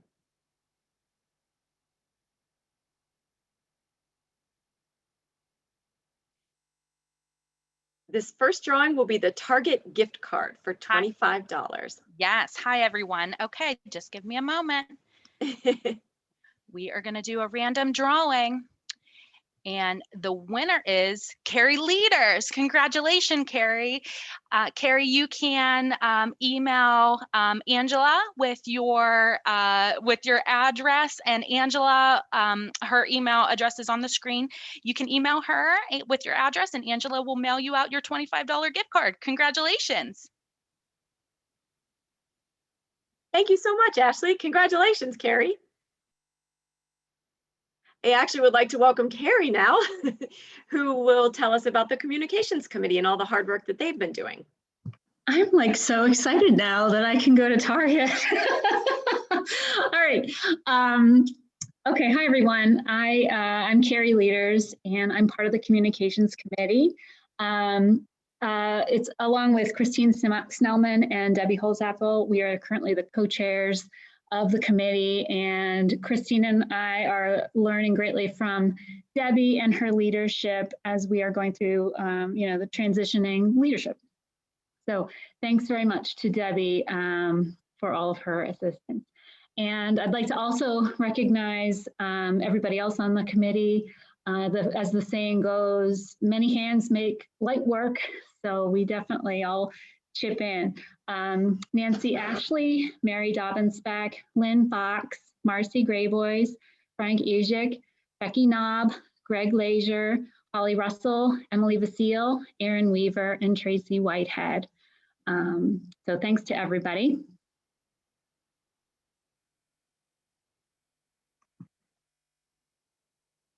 Our goal of the Communications Committee is to disseminate chapter information in an accessible manner.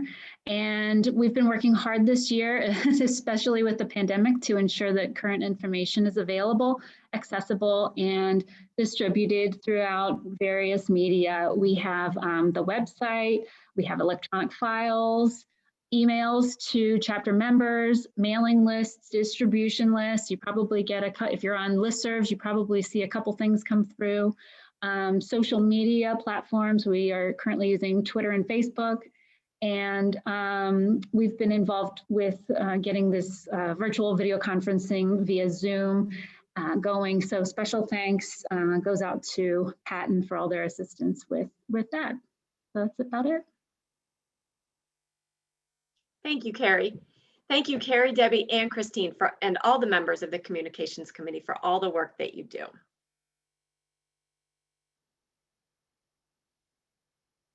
Next, I would like to talk about the Membership Committee. Maria Lepore Stevens is the current chair. Nancy Ashley, I'd also like to recognize the members who are Nancy Ashley, Patty DiCenzo, Angela Humbertson, Ashley Papajaz, Holly Russell, Doug Williams, Lachelle Smith, and Tracy Whitehead.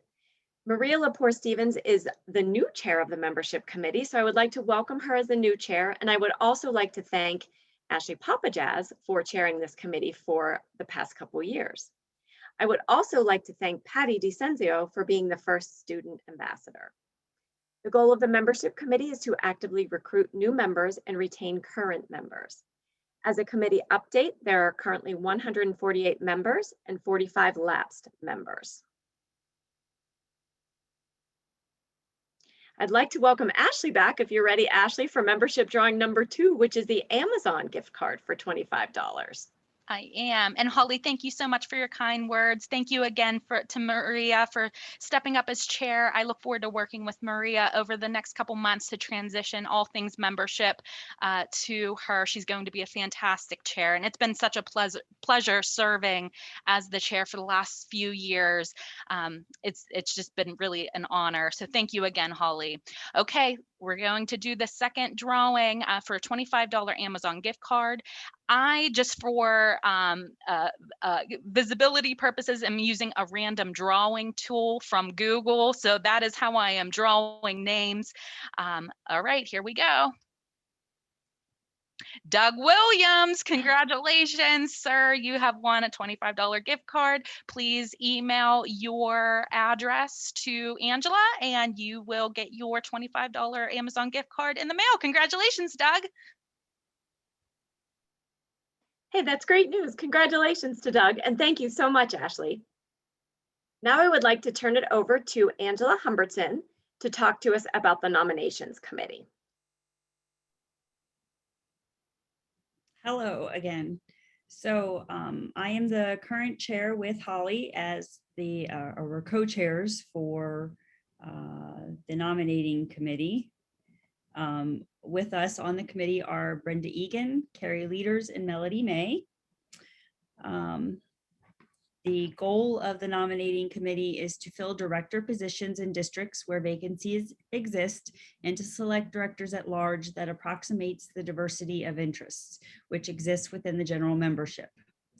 Our update is the presentation of the nomination slate. So there was an email, e-blast, posted to the website.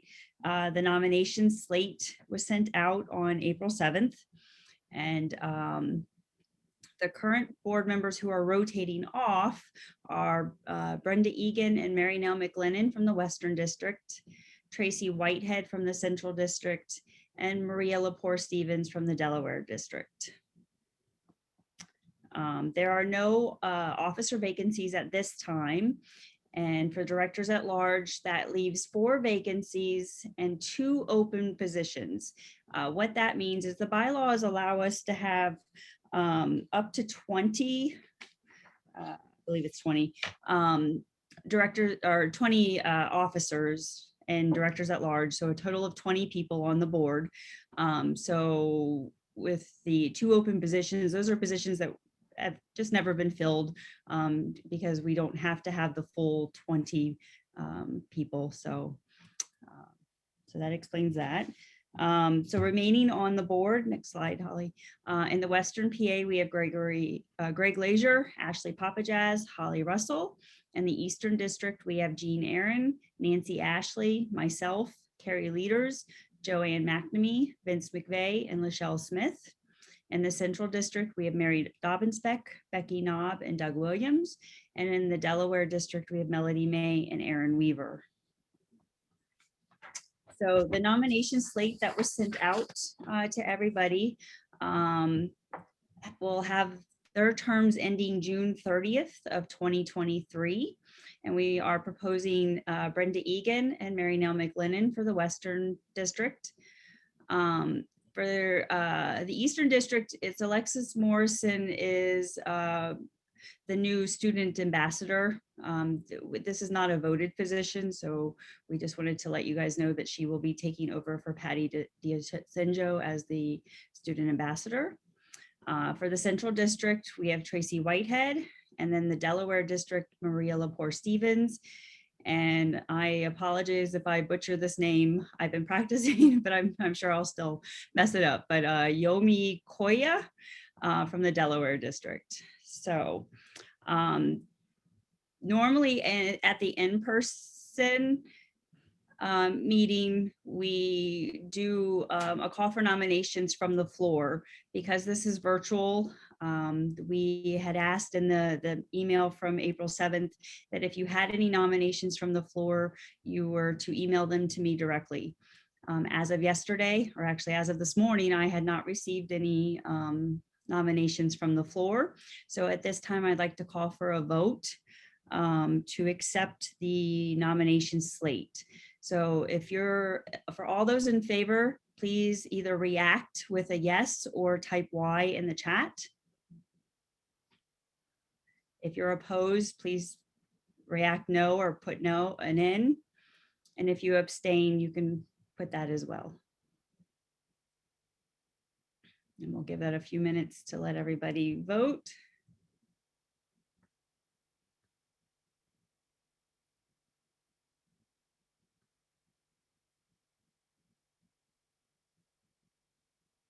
All right, I'm seeing nothing but yeses.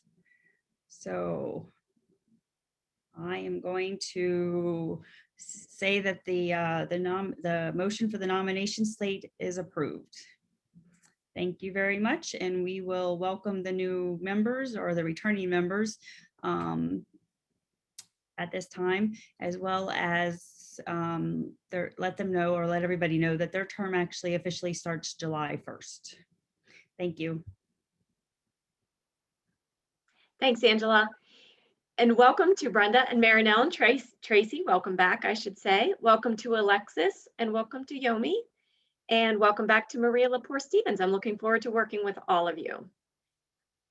Now I'm going to call Ashley back again for another drawing, for another Target gift card. Okay, let's see who the next lucky winner will be. I'm doing the drawing. And the next lucky winner is Sherry Sant. I'm not sure if I'm pronouncing her name right. Sherry, congratulations. You were the winner of a $25 Target gift card. Please email your address directly to Angela. Her email is on the screen and you will receive your gift card in the mail. Congratulations. Congratulations, Sherry. That is great. Wonderful news. I'm actually going to turn it back to Angela to talk to us about the Professional Development Committee. All right, so hello again. I am the chair of the Professional Development Committee. And then we have two subcommittees under that, the Pendel AER Conference Planning Committee and the Leadership Committee. For the Conference Planning Committee, I am the chair and Aaron Weaver is the assistant chair. Holly, can you advance your slide, please? Thank you. The committee members are Gail Aquino, Dale Cohen, Brenda Egan, Debbie Holsaffel, Frank Irzik, Becky Knobb, Greg Glazier, Maria Lepore Stevens, Helene Morano, Melody May, Tessa McCarthy, Mary Nell McLennan, Joanne McNamee, Vince McVeigh, Mark Sechu, Emily Fazil, Tracy Whitehead, and Doug Williams. I'd like to give a great big shout out, thank you to the Conference Planning Committee. We have found that planning a virtual conference is a lot more work than planning the in-person conference. The goal of the Conference Planning Committee is to host a quality annual conference to support ongoing professional development and networking. The update for today is that we're having the 3 general sessions. So thank you to those who attended last night and this morning. And then there will be one more general session this afternoon at 1 o'clock and the exhibitor event tomorrow. And again, thank you everyone for all the hard work. Okay, Ashley, thank you so much, Angela. And thank you to everyone for all of your hard work on that committee. It really has been a different year, different plans being made, but we really appreciate everyone's hard work. So Ashley, I'm bringing you back again. Are you ready already for the Michaels $25 gift card? I'm ready. We're keeping you busy today. Yes, no, this is exciting. And thank you for all of our current members who have remained with us through the meeting. All right, our next winner, I'm drawing it now, click. Dr. Marla Moon, congratulations. Marla, please email your address to Angela. Her email is on the screen. And congratulations, you have received you will receive a $25 Michael gift card in the mail. Congratulations. Thanks, Ashley, and congratulations, Dr. Moon. Now I would like to welcome Mary Nell McLennan to talk to us about the leadership. Thank you, Holly. Hang on, let me adjust a little bit. We're turning down the other audio so we don't have an echo.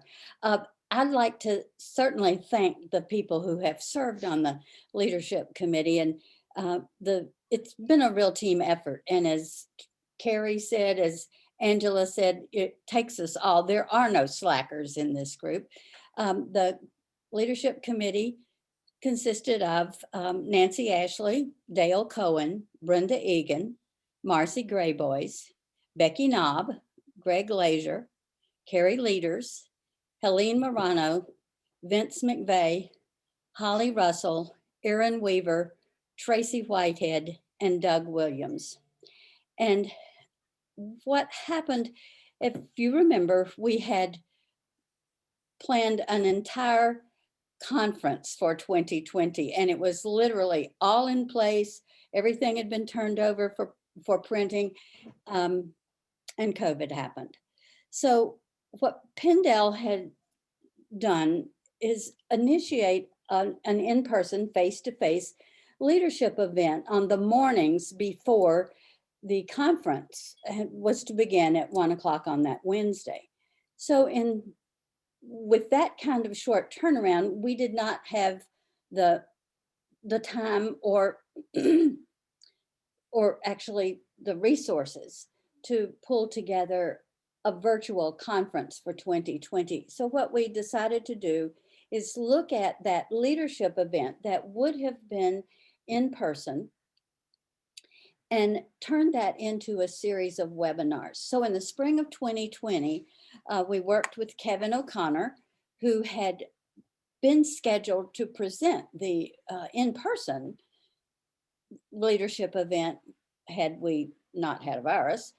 So we worked with Kevin and we put together a 3-part series called Building Resilience, Leading and Learning Our Way Through 2020 and Beyond. And it was a real team effort, just so you'll know that the topic was chosen very intentionally. And each of us on the team talked to our colleagues, we talked to friends who were in the situation of providing services either through, excuse me, their schools or through rehabilitation and adult services. And what we learned quickly was that there were many workshops being provided virtually and online that dealt with the technology needed or the materials needed or the curriculum to deliver, but nobody was really addressing what was going on in the lives of our service providers. And so people were saying, we're drowning. We don't know how to do this. We're trying to teach virtually, or we're trying to reach out to our rehabilitation clients virtually. At the same time, we're trying to teach our children at home remotely, and we have a spouse in the next room who's also working at home. So what we did is try to look at what it is we could give people that would help them, not mechanically and not necessarily with a curriculum, but help them to build resilience to get through this. So we did a 3-part series. We enlisted Kevin O'Connor, and Vince interviewed him on the first one. Then we brought back Amy Armstrong, who had presented the previous year's leadership event. And then Kevin interviewed Amy. And then we closed in our resilience piece with Father Jim Warnke, and Kevin interviewed him. So we felt like that was the kind of, a different kind of learning experience and a different kind of webinar. Okay, fast forward to 2021. We had hoped to have, as Angela with the conference planning committee, had hoped to plan a face-to-face one, but here we are, we're still virtual. So we looked at what is still going on, what is being provided by other resources, other chapters, but more like what's being provided through educational services and and also the printing house. So we again looked at what can we do to help people not just provide the service, but to survive it and to blossom through it. So we chose the title, Taking Charge, Restore, Refresh, Renew. And we built a 3-part leadership series starting in January that would lead up to this virtual conference. And you'll notice that the theme of Taking Charge, Restore, Refresh, Renew is an arch over the 3 leadership webinars and also the virtual conference. So with that package, we've tried to, over the 2020 and 2021 years, really address what we're hearing from our colleagues that they needed. So the 3 in the 2021 series we started in January with Maria Lepore Stevens looking at physical fitness and how activity and exercise can help reduce stress and can build our resilience. In February, we were scheduled to have Billy Brookshire talk about self-care and mindfulness and being kind to yourself and strengthening and building your own reserves. But unfortunately, a couple of weeks or 3 weeks before we were to produce that, Billy was sent to the hospital with a major back surgery. So he offered to let us find someone else, but he really wanted to do it, and we really wanted to have Billy. So we postponed Billy's. That will be in June. We're still working out a date. Frankly, we have to survive this virtual conference first.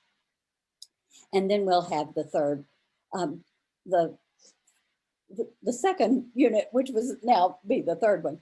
And then in March, we had Maureen Army give a webinar on painting rocks. So, and that took on a whole life of its own. And if you're not familiar with that, we can certainly provide some more information because it was a lot of fun.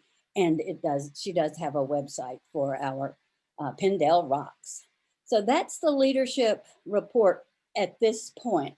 I will say that, as Angela said, this virtual stuff is not simple. I want to thank everyone who was on that leadership team because we didn't know how to do this either. But starting in, well, I guess it was April of 2020, these folks rolled up our sleeves. We divided ourselves into pods. We shifted into gear and put it like a puzzle. And we have a pretty good, nicely oiled machine now. So it's been our pleasure, and we hope we've made a contribution. Thank you. Thank you, Mary Nell. And thanks to both Marinelle and Angela and the committees and everyone that's been involved for all of the hard work with professional development. You're muted, Holly. Holly, I hear you. You're good. It's been really great to work together and to be able to continue with professional development and still to feel connected even during this pandemic. So as you can see from the committee reports,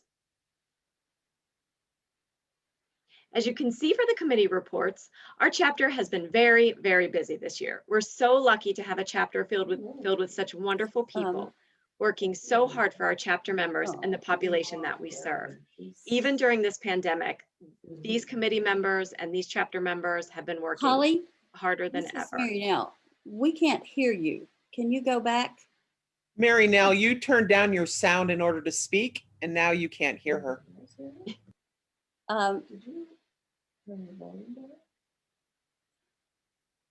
No. Hey guys, I'll work with Mary now. Keep on going. Okay, It'll be thank you. I'll work with Mary now. Thank you. I'm going to call Ashley You got back it. Thank for you. some more drawings.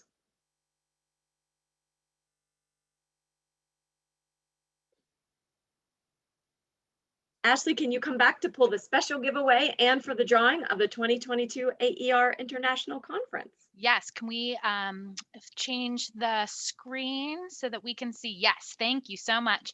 So our next drawing is for a special giveaway I mentioned in the beginning.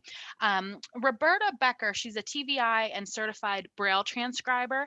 She kindly donated a copy of her updated actual tactuals, UEB practice sentences. This is a comprehensive step-by-step method for teaching reading and writing in Braille. Special thanks to Roberta for donating this really amazing item to our membership for this drawing. I want to get a copy myself. I have been wanting to get the first copy, but now that she has an updated copy available, I definitely am going to grab one myself. I believe that you can on her website if you search actual tactuals, UEB practice sentences. So next up, let's see who is the very special winner of this item. And I'm pulling our current member, Tracy Whitehead. Tracy, congratulations to you. Please, if Angela doesn't have it already, email Angela Hubbardson your address and Angela will mail you a copy of this item. Congratulations. Okay, and this is the drawing I think that folks have been waiting for. We want to, again, thank our members, our current members, for participating in our meeting today and remaining a current member throughout this year. Thank you so much. We hope that you find value in your membership. And if you ever have any questions regarding membership or have any suggestions for the committee, you can certainly email me directly, Holly, of course, Angela, and Maria, our new chair of the committee. This is a drawing for the 2022 AER International Conference at St. Louis, Missouri. This will take place in July of 2022. Again, you have to be a current member and you had to have emailed me by end of day yesterday with your interest in this particular drawing. If the winner decides or is unable to attend the 2022 conference, then this drawing is non-transferable. So we will pick another winner who entered if the current winner is unable to attend. So all of the emails that I received will be saved and another drawing will take place. The winner will receive early bird registration to the conference and $500 in travel expenses to use as they wish. So can I get a drum roll at home, please? And the very special winner is Gina Bryant. Gina, congratulations. I have your contact information, so I'll be sharing that with Angela. We'll reach out to you and help you register when the time comes for that early bird registration. And we will make sure to get you that $500 in travel expenses. So congratulations, Gina. Congratulations to all of our winners. Thank you so much. Congratulations to all of the winners. And Ashley, thank you so much for pulling those for us. And thank you so much to the membership committee and the board of directors. I'm so glad our PennDOW AER members were able to receive these wonderful drawings. So fingers crossed, join us for next year's conference. Hopefully we will be in person. The dates are April 27th to 29th, 2022 at the Best Western Premier Central Hotel and Conference Center. And we hope to see you in person next year. At this time, I would call to adjourn the meeting. Thank you so much for attending the PennDOW AER business meeting. We really, really appreciate your attendance. The closing code is Exhilarate, EXHILARATE.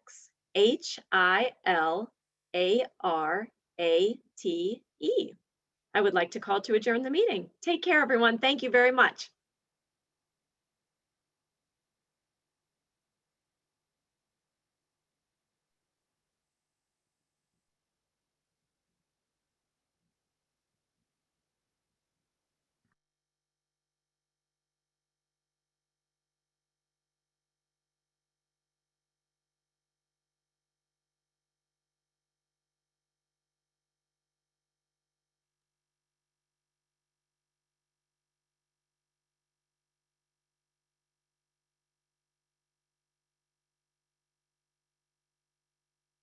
Taking charge, restore, refresh, renew. This virtual conference is provided by the PennDOW chapter of AER. We are glad you joined us. PennDOW AER expresses deep appreciation to our guest presenters for their ideas, insights, and generosity. Terry Kelly, Kevin O'Connor, Robin Clark, Dr. Marla Moon, thanks for being on our team.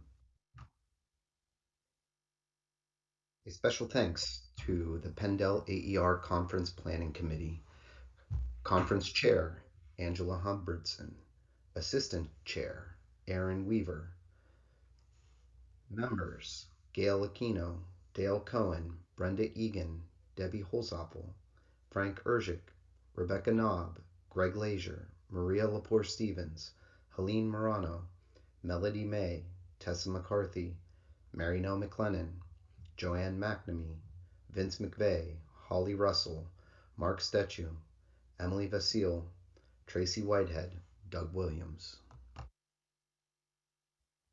All of our conference materials can be accessed through the PennDOW Conference Documents Dropbox folder. There is a link on this slide. Please note that not every session offers handouts. This conference has been approved by ACV REP. We will announce a verification code at the end of each session. Details regarding continuing education hours and how to access a verification of attendance form are in the conference program. Please find this in the PennDOW Conference Documents Dropbox folder. PennDOW AER thanks all of our exhibitors for their participation and their support in this conference. PennDOW AER thanks our techies, Greg Lazier, Doug Williams, Becky Knob, and Patton for their time, resources, and support. PennDOW AER thanks our communications committee for making all of our materials accessible. Join us in June when we present Billy Brookshire's Taking Care of Ourselves, Helping Us So We Can Help Others. The date and time will soon be announced. PennDOW extends our special thanks to Icons 8 and the musician Gabriel for the song Belong. This is the song that played during the opening loop. The code for this session is Exhilarate, capital EXHILARATE. HILARATE.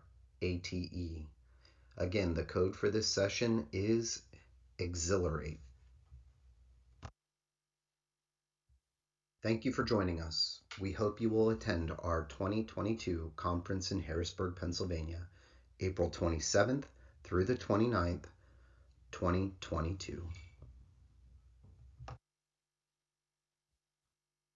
A picture of the Pendel AER logo.